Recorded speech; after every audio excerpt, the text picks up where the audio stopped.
Finding a broken lawnmower in the trash might actually be a hidden goldmine if you know what to look for. So, here's the deal. First, check if it looks structurally complete, no big cracks or missing parts.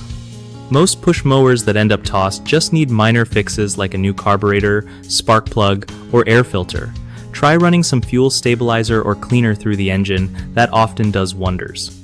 If the blade looks dull or rusty, swapping it out is usually cheap and instantly improves performance. Pull cords and safety bars sometimes fail, but can be replaced or fixed with basic tools.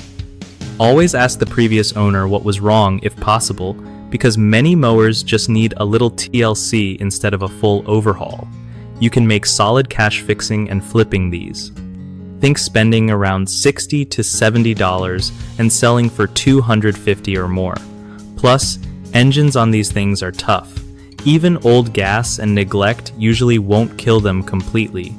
One of the biggest mistakes people make when dealing with discarded lawnmowers is assuming they are beyond repair and tossing them without checking the engine condition. Fix this by doing a quick visual inspection and testing the pull cord to see if it turns over.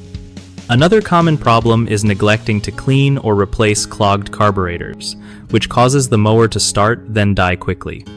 Cleaning the carburetor or swapping it can fix that fast.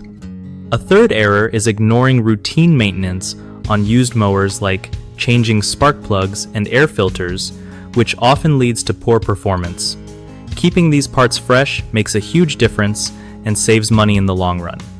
BigHomeProjects.com connects homeowners with trusted local contractors, making it easier to find reliable help for all kinds of home jobs. Contractors benefit too because the platform helps them get steady work from people who actually need their services.